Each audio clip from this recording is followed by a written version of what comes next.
The Pope and Young Club wants to welcome you as we rally together to ensure our bow hunting opportunities for today and tomorrow. You've come to the podcast that believes in preserving, protecting, and promoting the passion for bow hunting.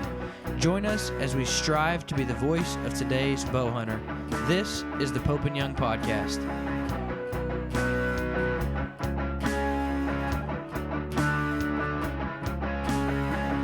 Hello, everybody. Welcome to the Pope and Young Podcast. Jason Roundsville here, joined as always by my co-host Dylan Ray. And we have with us one of our corporate partners. And for those of you who don't know about our corporate partner program, it is in the front of the magazine, and it is vital to some of our conservation projects, some of our mission elements. And so please take a look on the website, on the front of the magazine. Check out our corporate partners, because we can't do what we do without them. And so today we have from Selway Archery, we have Drew Kohlhofer. And Drew, thank you for joining us today, man. Great to have you on. Yeah, no, thank you guys for the opportunity to be on here. It's an honor. I've been a fan of Pope and Young and all things bow hunting for a long time. So this is really cool. Thank you guys so much for the opportunity.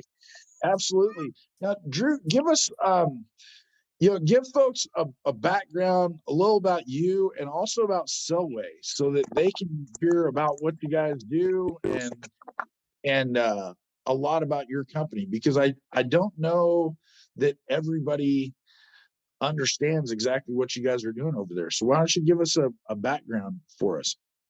Yeah, so for me, I'm a lifelong hunter. I was fortunate enough to have a father who picked up bow hunting in the mid '80s, like a lot of other guys his age, and I just he raised me following him around in the woods, and that's just what I've always done. I passed my hunter safety course in Ohio at the age of 9, and I was bow hunting at 9 years old. And so, yeah, man, it's just been something that I've always done. Everything in life for me up until I had a family, and even now still, pretty much revolves around bow hunting. It's just ingrained.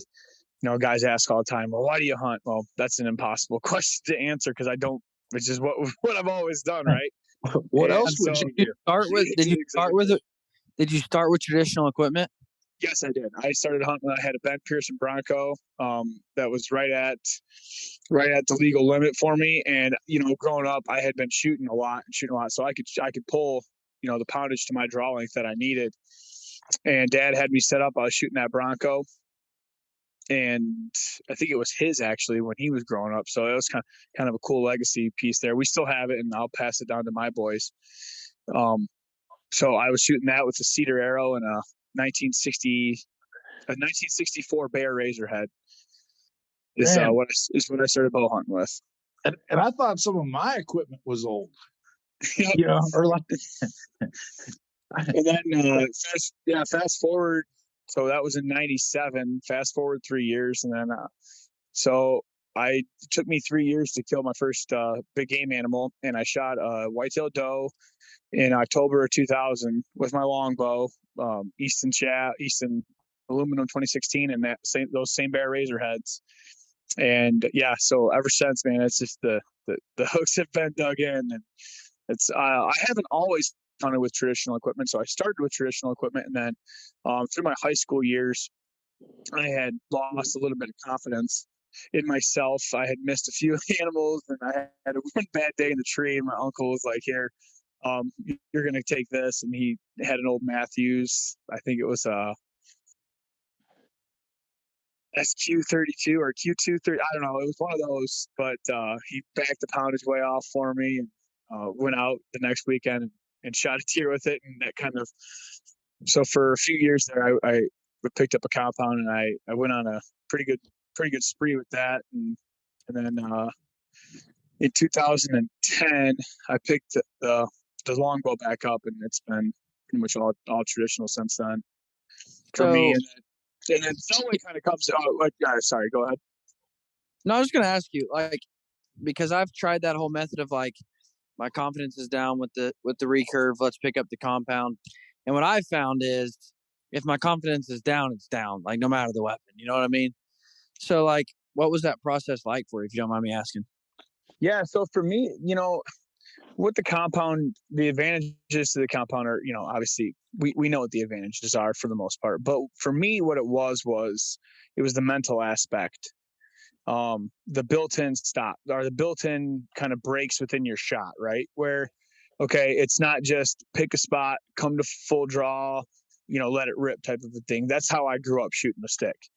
Get the finger back in the corner of your mouth, and just drill at that spot, like you're throwing a baseball. That was how I was taught. Well, with the compound, for me, it was okay, come to full draw, nose to the string, find your peep, align your peep with your sight housing, settle your pin. It had those built-in stops for me as a kid. When you get buck fever, having those, even as an adult, when you get buck fever, having those breaks within your shot slow your process down and allows you to make a better shot where you're more present within the moment. And that's what it did for me.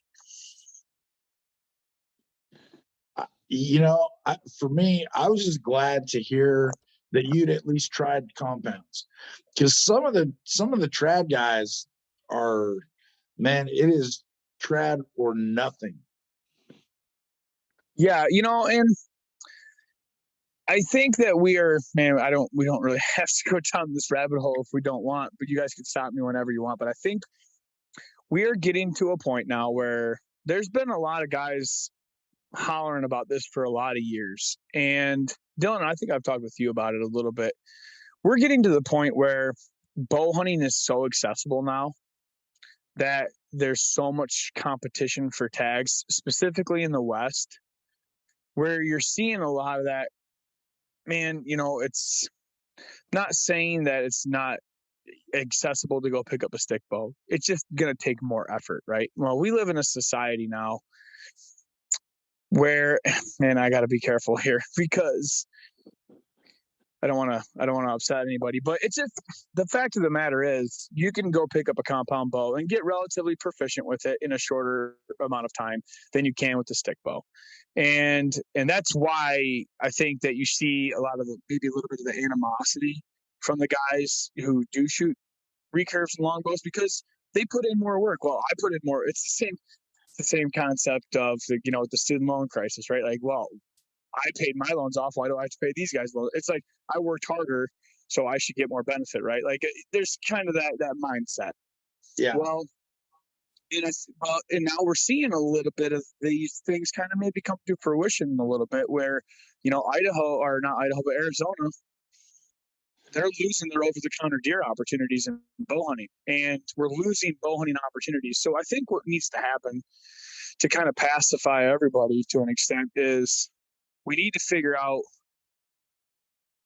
maybe redefine, compound and traditional, maybe redefine, primitive archery seasons versus, your regular archery season to try and increase some opportunity because I think that's where you're seeing a lot of this gripe about. Me personally, man, I would love to see more opportunity. It bothers me a little bit that guys don't want to give up some of their modern conveniences for the sake of opportunity. I hear guys in Arizona gripe about, the quality of hunting's going down or wherever, or somewhere in the West, or it's harder to get a tag. Well, they don't want to give up their rifle seasons during the rut, or they don't want to give up, just certain things. They don't want to give up their 6-week long season in Montana to try and increase opportunity. There's just, man, it's a tough spot to be in. It's because, we don't want to fight with each other because we got crossbows, right? Like that in Kansas. This is the first year I haven't drawn a Kansas deer tag since 2007. And there's a lot of factors that play into that. YouTube, crossbows. There's a lot of, different things, the popularization of bow hunting, which isn't a bad thing. I want guys to be able to go out and enjoy the same stuff that I'm doing because, man, we're all so passionate about this that, you want to share it with other people, but man, it's kind of that sword that cuts both ways. Yeah, it is. And I know, like Oregon has a few seasons. I think the Trout Creeks and Hart Mountain has a season that's just Yep. traditional year only. And I fault Oregon Department of Fish and Wildlife for a lot of things, but there are a few things that I appreciate the way they do it. One of them, like the way they split their archery seasons is good because they have a few of the traditional, and it's strictly traditional gear. And then even their muzzleloader, there's no optics or anything like that, open ignition. So they've stayed pretty close to what I think the route was supposed to be when those seasons were started. So I fault them a lot, but I got to throw them a shout out on this one.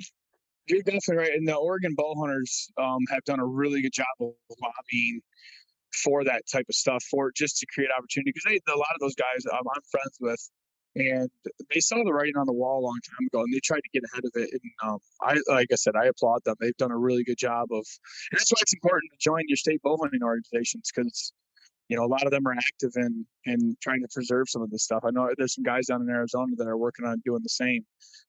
Nevada had similar proposals to try and get some units opened up for more primitive archery type stuff. And yeah, I think that's the future. I think that's the way to go. Especially and then with muzzleloaders. I mean, man, muzzleloaders now they're interesting. Even the iron sight ones. Oh Yeah. man, we could go down around. I don't want to open up that can of worms, but I would just like to see, instead of trying to take away stuff, man, I would love to see us get more proactive about trying to create more opportunities. Where we can. Yeah. Yeah. And out here, I know we get grief, as do you with the crossbow issue, because there's states where they allowed them into archery seasons, and now it's hurting their archery season. And here we've got them; they belong. You can shoot a crossbow exactly where it belongs with the rifles. So yeah, there's some states that got ahead of that game early, and they just put it in the regs like, hey, you can use one during firearm season, and yeah.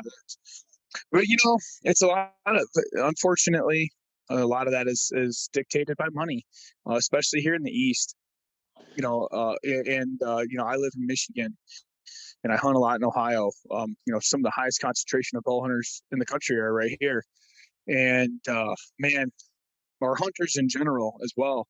And it's just man, you go out October, it's no longer what October once was, that's for sure. But there's more guys. There'd be more guys this parking lot by my house here, this public ground that I'll sometimes go into, but I travel by it all the time. And there will be more cars there opening day of archery season than there will be opening day of firearm season. Wow. Yep. But yeah, it's just a weird deal. But anyway, back on track here with Selway. So growing up, I don't know if you guys are familiar or not, but like there's a lot of rendezvous, they call them. And bow shoots, it's a big gathering of a bunch of traditional archers would all come together and camp out for a weekend, shoot 3D targets, have vendor tents set up. Well, I grew up going to those with my dad here, especially here in Michigan. There were several big ones. You had the Great Lake Longbow Invitational, which was huge. And then you have the Eastern Traditional Archery Rendezvous over in Pennsylvania. That's a big one. Still is huge. I mean, there was, I don't know how many thousands of people there were there this year, but it was a big one. But so I grew up going to those. And Selway originally started by Gordy Mickens and Dwayne Jessup over in the Bitterroot Valley, Montana. They started it in the late 80s, early 90s. And so Gordy would come to all these shows, and this, pre-internet. And so, you had, your ads and, whether it be Bowhunter Magazine or, traditional Bowhunter Magazine. So, but, you had to get your product out there. So you went to the shows. Well, him and my dad, Gordy, and my dad, Andy, struck up a friendship just going to these shows. And, there's pictures of me when I was, 5 years old standing there with Dad and Gordy at one of these events. And that's just their friendship started. And then they started elk hunting together. Gordy invited Dad out to go elk hunting, and that's it. That this friendship started budding. And then, eventually Gordy was ready, what was it, 7-8 years ago now. He had gone to Dad and, asked him if we were interested in purchasing it. And, we sat down as family, had a conversation, and we went ahead and we took it over. And it's been that doing it ever since. And I was fortunate enough we got it built back up, and I was able to walk away from my full-time job as an iron worker to run Selway now. So Nice. I've been doing that for 3 years, and it's awesome. A lot of it, I had to take a smidge of a pay cut, but man, the opportunity to be self-employed, I get to take my kids to work. I get to take my kids to work with me. Kind of make my own schedule. It's a real blessing. That's great. And I know Dylan has one of your quivers on his bow, and I know you guys make them for us. Yep. Pope and Young. I've got like 6 quivers on 6 of my bows from them. I stand corrected. Dylan has. Hey, 6 they really like. Listen. I have no need to toot Drew's horn for him, but in all reality, like, if you shoot traditional equipment, there's not a better quiver to put on your bows. I don't. They're hands down the best quiver you could ever get for your recurve longbow. And you're not the first person that I've heard say that. Well, I appreciate that, guys. Yeah. So no, we're we're definitely excited to have you guys on, as corporate partners, because we're at the point where we get to kind of pick and choose a little bit, and it's very important to our mission and what we're trying to do with preserve, promote, and protect bow hunting, but it's also, we have to make sure that it's the right partnerships. And so this is one that just was such a natural fit. We're excited to have you guys on there. Yeah, no, and it's excited to be a part about it. A lot of guys get lost. I think, for the sake of getting redundant here, Pope and Young was founded. I don't have to tell you guys, but it was to prove bow hunting's efficacy. A lot of guys lose that sight sometimes, and to me, it's the foundation of what we have today. Along with some of our other, the well-known, ambassadors over the years, Fred, Ben Pearson, and Jim Doherty, and just, Chuck Adams, the list goes on, the great Dr. Jack Frost, and, all these other guys who helped really pioneer what we have today. But Pope and Young was kind of at the Glen St. Charles, that's the foundation of what we have today. So yeah, it just made sense for us to jump on board with you guys. Yeah, as you're going through that list, I'm literally checking them up. I'm like, yep, board member, president, board member. It's literally, those are all some of the folks that started and built Pope and Young. And you mentioned, I think people lose sight of why Pope and Young is here, and it was the single purpose was to help put bow seasons across this country. And, it was so effective that people just forgot that it happened. I was one of them. I've been a bow hunter for 30 years, and I really didn't know the story until I got to Pope and Young. And I'm like, wow, I had no idea that people fought that hard just to get me what I've taken for granted, basically my whole life. So. I talked to, along that lines, I had a customer call in the other day. He's from Wisconsin, and he's an older gentleman. I think it was his father or his grandfather. I'm not exactly sure, but was one of the there was a proving grounds area, I think they called it, in Wisconsin, and he was telling me the story that they actually got to take part in some of the first bow hunts, in the country, first, sanctioned bow hunts in the country. I think it was his grandfather. But yeah, just so much cool history when you get to talk to some guys like that. Mike Barrett. If there's people who don't know who Mike Barrett, there's a lot of people who don't know who Mike Barrett is. Mike Barrett is a bow hunter out of Wyoming, and this guy has been nothing but hunted with a trad bow his whole life. These are the kind of guys that I get excited about because nobody knows who these guys are. But Mike has 6 bucks, mule deer bucks over 200 inches. That was the last I talked to him. He may have more now. He was approaching 20 bulls in Pope and Young. but nobody knows who this guy is. But that's the kind of the people that you get to talk to, when you get really deep into this stuff, and you just, there's so many guys in the ranks of Pope and Young members and bow hunters now that are, that they're not getting fame and notoriety, but man, the track record that these guys have is just absolutely fascinating and incredible. Yeah, it was. It's interesting to me the pride that comes with some of these traditional guys, and I don't know if I've got the skill level. I don't know if I'm sneaky enough or have the skill level, to jump into trade. Dylan talks about it all the time, pretty much every episode of this podcast. And so for me, there's definitely a curiosity to where, I'm gonna have to check this out. But I just, it's hard because it's difficult enough as I'm out there, I spend my weekends out in the woods and I'm looking at this and man, if I'm having a hard time getting within 50, 60 yards of a good shot on an elk, man, how am I going to get within 20?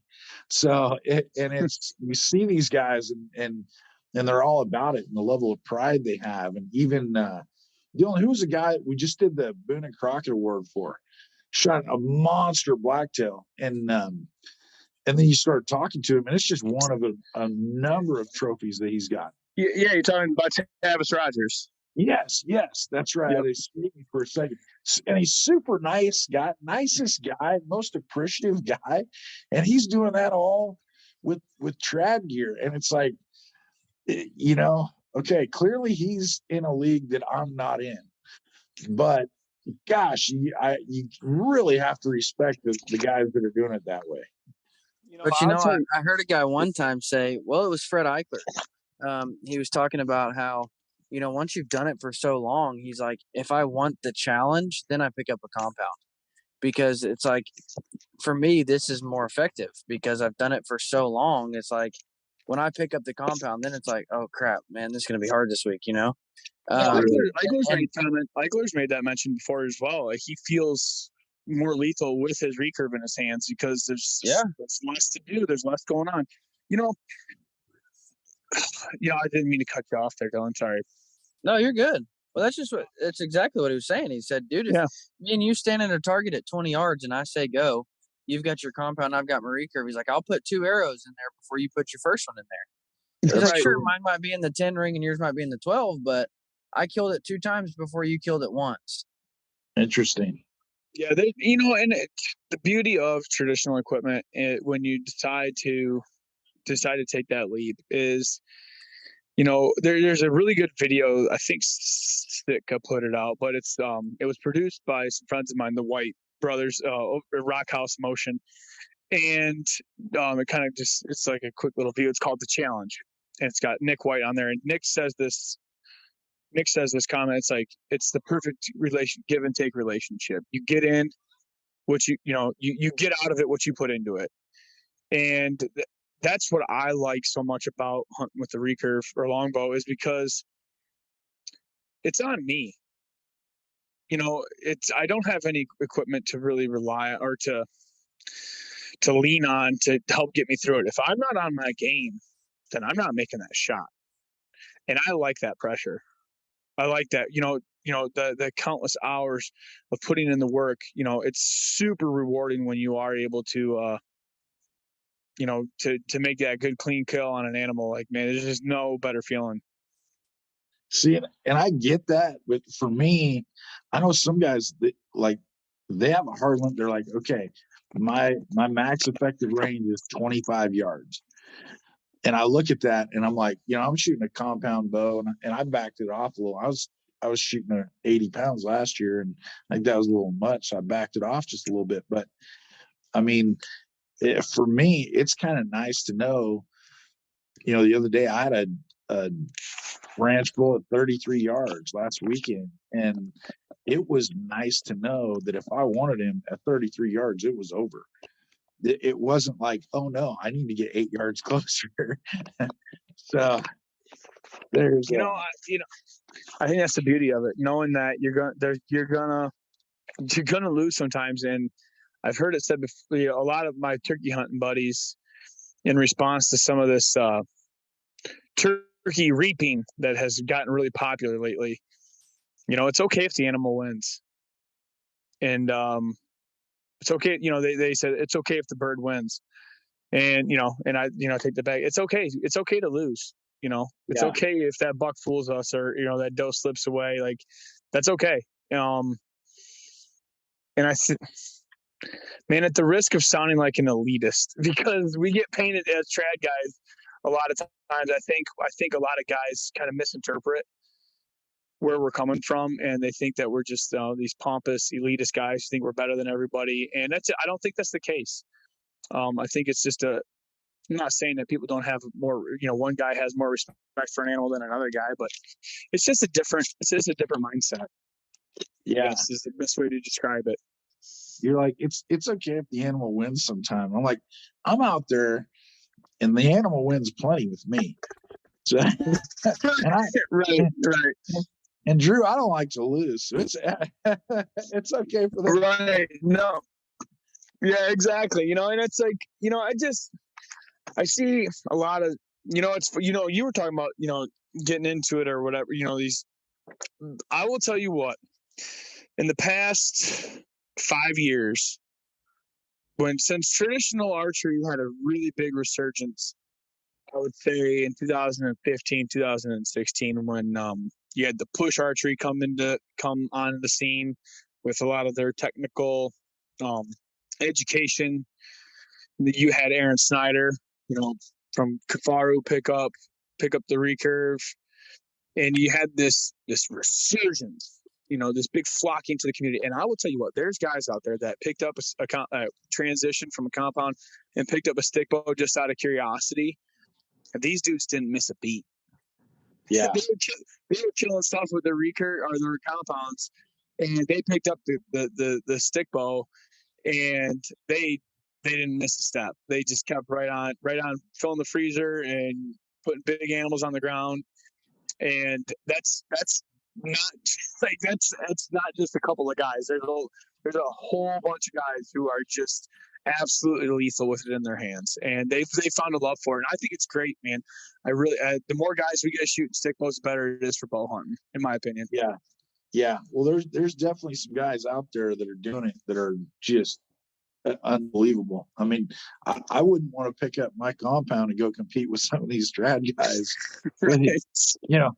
Maybe at 70, 80 yards, on a target, but certainly I wouldn't want to, say, hey, Jim Willems, why don't you grab your trad bow and let's go. Yeah. Who's going to kill a bigger buck? Yeah, Jim's awesome. Yeah, Jim is definitely one of those guys that I look up to. Yeah, it's like you wouldn't want to compete with. I don't know if I'd want to compete with Jim if I had a rifle. I mean, right. that's the kind of caliber he's at. But and a lot. And once again, past, present, and great guy, still on the board. Kind of I see folks and his name always fits in. With the list that you were mentioning earlier, I look at Jim as a guy who's still carrying the torch for us.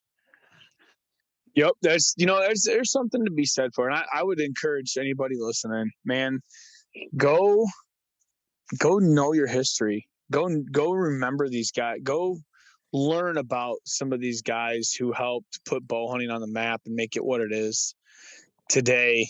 Just because there's so much to be learned from our history, and these guys, we owe them the tip of our hat, for what they've done for us. And I know there's a lot of the new guys getting into this that may not know that, but there's a couple of resources out there that friends of mine have helped put together. If you go, like, I'm going to plug the Push podcast. They sat down with a friend of mine, Tyler Carlson, and Tyler lives in Western Montana, and he knows all these guys. He got to meet all these guys or hear about the history of, Bart Schleier, Paul Schaefer, Barry and Gene Wenzel, and the list goes on. And they do a really good, discussion on kind of how, bow hunting in Western Montana, and there's a lot of those guys who helped kind of really put bow hunting on the map. But man, go learn about the history of this stuff. It's important to kind of have an all-encompassing where we've come from, where we're at, where we're headed, to kind of help predict the future and what we can to preserve this beautiful thing that we call bow hunting. Yeah, and the one thing is, as you mentioned that, I'm sitting here thinking, I'm like, a lot's been done to get us where we're at, but it doesn't stop there. And I don't think a lot of people realize, how many things come across our desk every week that people are looking for input on, legislation wise and different things. And the fight continues. I mean, we're looking out for bow hunters every single day. And it's nice because when something comes across our desk, we don't have to look at it and say, oh, well, gee, how would this legislation affect the salmon? It doesn't matter. We look at it with a single list of purpose. How does it affect bow hunting? And it's kind of refreshing to have it that way. And so we continue, to fight the fight. We work with other organizations. We work with the state organizations. And anytime something comes up, we're there on the national level to represent bow hunters, whether it's a compound or, longbow, either one. We're out there fighting for it. So. Yep. No, it's super important. We got to keep our nose or our ear to the ground, because, we never know when something's going to come along and just handicap us. Yeah. And it's, the simple fact is there's people out there who believe we shouldn't be doing what we're doing. And they're willing to spend their resources to see that we aren't doing it.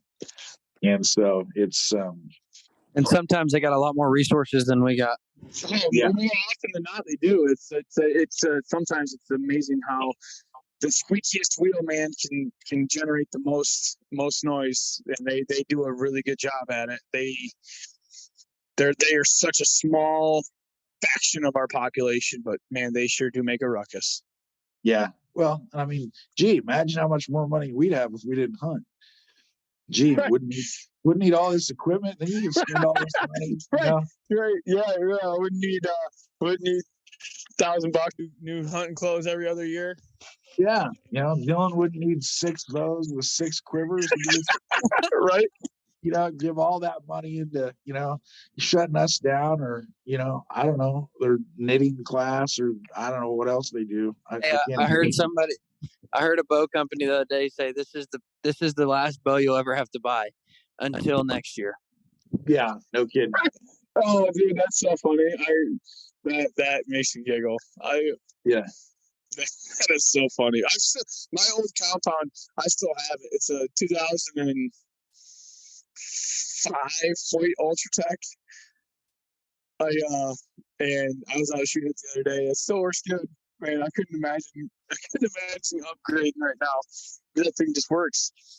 Yeah. You know what's crazy is like we all swarm to the newest, baddest bows every year. We have to have them. We've got to get them. Dude, my dad has killed so many deer with his old 87 Hoyt Game Getter, and he shoots it because that's what Chuck Adams put in a magazine one time, And I'm like, kills more animals than. And I'm like, dude, there it is, man. Sounds like a gun going off. Sounds like a gun going off. It's got plus 40% let off.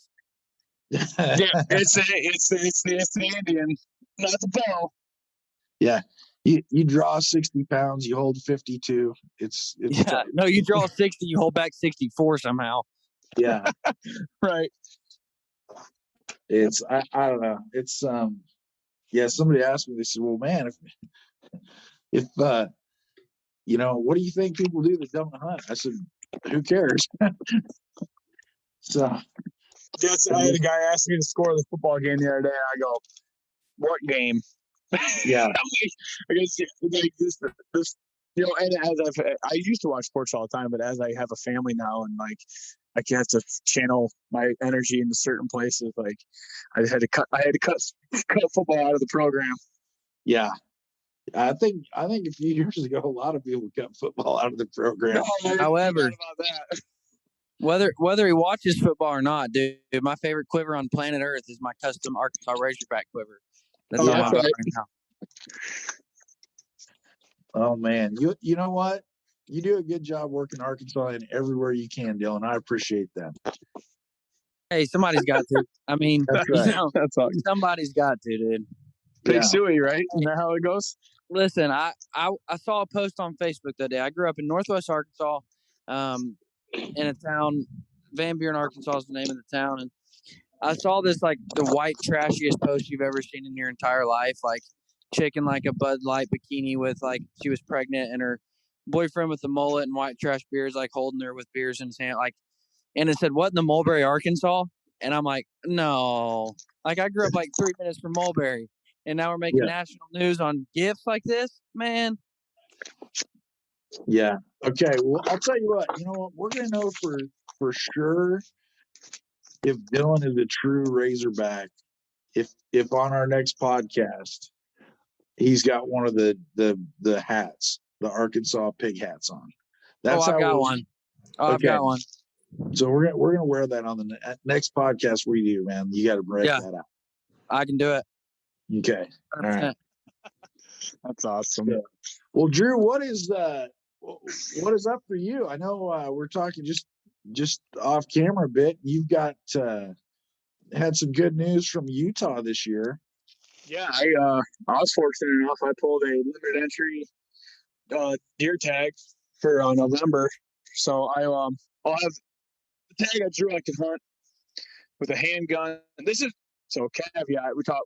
Earlier we talked about generating opportunities. Well, Utah made a hunt. You can hunt with a handgun, archery, muzzleloader, or shotgun. If you hunt with a firearm, it cannot have a scope. But I'm bow hunting, but it's a limited opportunity. Maybe some guys want to put in for it, maybe they don't, because you have to limit yourself with the weapon. But creating more opportunity. So when that popped up, it was a no-brainer for me. I looked at the dates. I'm like, yep, I got familiarity with the unit that I put in for. Got some guys that hunt it. I got some knowledge, so I'm jumping in. So I put in for it the past 3 years, and I pulled it this year. Only non-resident permit. Don't ask me how. I should have played the lottery as well. But yeah, dumb luck. And so I'll be heading down there for 2 weeks in November, chasing bucks down in the desert. I'd have to look at that, because as you were going through that list, I'm like, okay, I'm going through and I'm like, okay, what would I use on that? Because I love my Benelli shotguns, and they're very effective. But man, for deer, I'm not sure. I've and then I looked at it, pile of deer with an 1187 slug gun growing up, and that came into the back of my mind. And then I'm like, well, what about a handgun? I could get a Thompson Center Encore pistol with like 7mm 08 barrel. I could do that. I have one. Got it. But then I sat down and I'm like, Mike Mitten said one time, I heard him say, I don't know if you guys are familiar with who Mike Mitten is, but he goes, if you decide you're going to be a bow hunter, you got to put the gun down, and that's what you're going to do. And so I'm bow hunting. And I'm looking at it and I'm like, between the shotgun, and then I've got a Thompson Center. I don't know if I had a 7mm 08 barrel, but I've got some different barrels. And then I've got a, Super Red Hawk. It's got a scope on it, so that'd have to come. But I'm like, man, if I was stretching out to 60 or 70 yards, I think my bow, in that case, would be my very best weapon. And that is exactly why I pretty much settled on my bow. I'll have my compound as backup. For whatever reason, I completely fall apart, whatever. But yeah, that reasoning is why I just said, you know what, I'm not gaining a whole lot of advantage by going to another weapon, and I'm not spending $5,000 on one of these new muzzleloaders with the adjustable turret rear sight that you can run a dope chart out and get proficient to 500 yards. Like I'm not playing that. I'm not playing that game. I don't have the eyes for that. My eyes don't allow for that. I've got buddies that that far. I can't see. That's why I quit muzzleloader hunting years ago. I can't see good enough to do it. Yeah, for me, it was a no-brainer. It was like, I went through my options. I know what I have. Like, I'm really proficient with some of these other weapons. And I'm like, I'm just gonna go bow hunting. It's just gonna be. I'm gonna take that Montana, or not the Montana, but that ultimate predator mule deer decoy, and I'll have that if I need it. And yeah, we're backpacking into the desert, and yeah, it's gonna be awesome. Just my dad and I are gonna go. Maybe I'll see if I can't put a camera in his hands so he maybe film some of it. But yeah, it's just going through my gear list right now, getting everything put together. Just making getting rid of stuff I don't need, so I'm not taking extra weight. And yeah, it's gonna be a true wilderness hunt, and I'm oh man, I'm excited. I'm absolutely excited. Well, congratulations on getting that tag. Make sure when you send us your field photo, you got your Pope and Young hat on in it. We like to post those. Okay, yeah, I can do that. Yeah. Well, Drew, tell us what else, what other message? I know you're active. We didn't really get into it a whole bunch, but I know you're active with bow hunting rights, and we touched a little bit on that. But your advice for folks, would it be join the state organizations, join the folks that are working for you? Yeah, so yeah, you join Pope and Young. Join your Howl for Wildlife, or howl.org. They're doing great things. They're getting ahead of a lot of this negative anti-hunting legislation, and they're doing a really good job as well. So join Pope and Young, join your state bow hunting organizations, because a lot of that stuff at the local level doesn't get very past the state, so it may not get to some of this on the radar. And then you can advocate in your state to create opportunities as well. So yeah, join your bow hunting your state bow hunting organization, join Pope and Young, join groups like Howl for Wildlife that are out there actively getting ahead of the curve, and fighting, staying, instead of playing defense all the time. We're going on the offense, and which is something that we need to do. As more traditional Americans, for lack of a better term, we need to do anyway. We need to get on the offense and stop constantly playing defense. But and there are links on our website. They're a partner of ours as well, and we saw what they were doing, and even before they officially started their new program, and it was like, gosh, it's literally turning the antis, everything the antis do so well. And we just sit back and we think, hey, if we do everything, if we just do the right thing, it's going to work out. But it doesn't work out. No, it doesn't. You can't just do the right thing and hope that people recognize you're doing the right thing. You have to advocate for what you are doing. And, and exactly, and you can't, how can you expect to win against a group of people who doesn't play by the rules, who uses loopholes in the system to make sure that everything that they're doing is paid for? How can you expect to get any victories by being nice and not getting your hands dirty? Yeah. It's you just I think a lot of it is you just think, oh man, if we do the right thing, it'll all work out, and it doesn't work out. No, it's often not often, it does not sometimes. That said, I'm sorry, I got a 4-year-old asking for a popsicle. Yeah. Anyway, to add on to that, just don't lose. For the new guys coming in, I'll say this again. I think it's it's adamant that how we got to this point.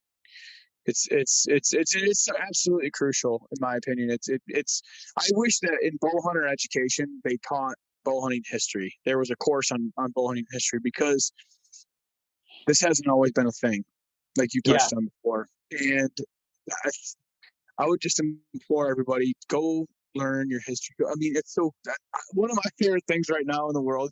Vintage camo patterns are like old school tree bark, old school bottomland mossy oak, old real tree. Like I just had a recurve built by Michael Arnett at Tall Times Archery with old real tree advantage classic camo limbs. But that stuff's really, it's the history. It's kind of coming back in vogue, right? And it's super important just to know. Like I said, I'll beat this dead horse. You got us to know where we came from, where we're at now, to help. We're, trying to put us on a good trajectory into the future to make sure, and that's the other thing that I'm doing. Get your kids out, man. I have a daughter and 3 sons. We are active in the outdoors. We're active shooting our bows. We, I take them hunting as much as I can. Even outside of youth seasons, it's to get them out there, just like what my dad did with me. We didn't. There was no special youth hunting for me growing up. We was went hunting, and don't. And when you do that, don't always make it easy on them. It's bow hunting is a tough thing. Don't paint this false reality for these kids. And this is something I'm a big advocate about. If we make it too easy on them, when they do come face some adversity in hunting, there's a pretty good likelihood they may scrap it. Especially kids nowadays, they got all of these distractions in life and all these other things coming at their heads. It's important to try and get our hooks into them, in the outdoors, and teach them to love it, because, and Will Primo said it best, if you teach somebody to love something, they're going to take care of it. Yeah. And that's the future. The kids are the future, man. They're everything. Because if we don't have them, we don't have. What are we doing this for if not for them? Right. Absolutely. Well, we're going to keep fighting the fight. We know you're there with us, and we appreciate all that support. Drew, the one question we ask everybody on this program, and we've gotten some great answers throughout the course of the show. When you find yourself, headed to Utah on a mule deer hunt for the rut, or when you find yourself up in a tree stand for whitetails at home, what is one non-traditional item that you find you can't live without in your pack? Oh, so my answer would have been Copenhagen. Oh, but I don't do that. I quit. So this is my first fall heading into the woods without that. So this is going to be, the one piece that it would have been Copenhagen, would have been my answer. Just being honest. Yeah. But I have a hat that, whether I have it on my head or not, it is in my pack. I've carried it with me. It's this old, full-blown Gilligan Island style, old duck camo hat. Now, whether I have, like I said, whether I'm wearing it or whether it's in the pack, I have to have it with me. There you go. It's superstition. I like it. I'm telling you, man, people underestimate the power of the lucky hat. Yes. They underestimate it. And I was at a place a few weeks ago, and sometimes you just need to change it up. The mojo's not right, or the animals just aren't doing the right thing. I said, all right, man, today everybody does a fresh hat. Whatever hat you've been wearing, leave it in the tent. Everybody does a fresh hat, and I'll be darned if things didn't start changing up. Oh, so that's funny that you say that. So my dad, he's up at elk camp right now, and so our elk camp is a friend of our friend's cabin up there, and I had lost a hat up there 2 years ago. The year that I called in a bull for him in 2020, and it's just a super special moment. And I had that hat on.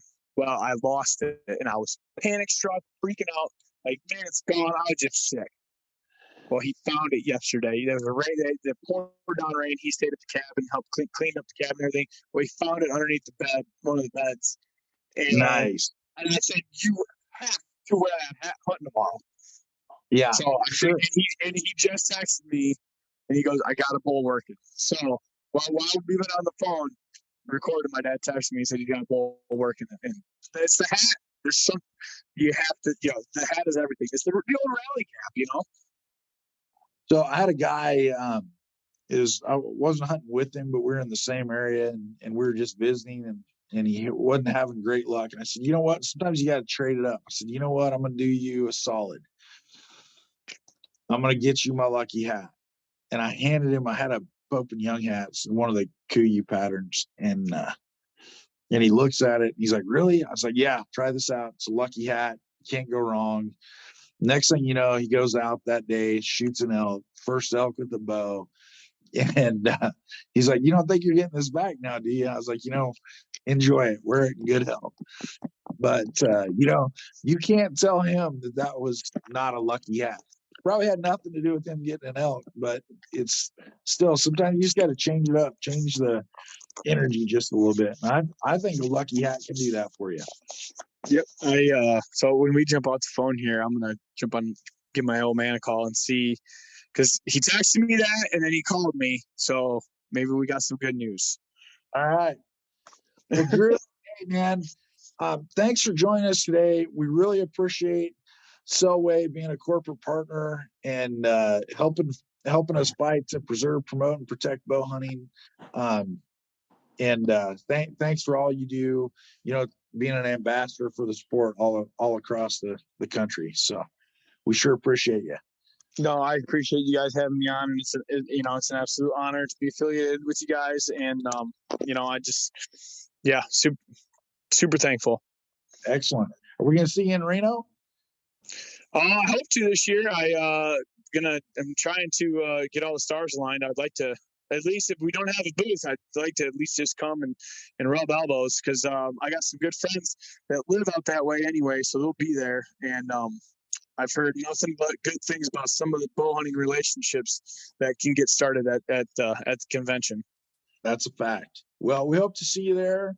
And anyway, appreciate all your support, Drew. Have a great one. Yeah, good luck thank you, guys. Dad. Yes, I'll let them know. Thank you, guys. Yeah. Bye.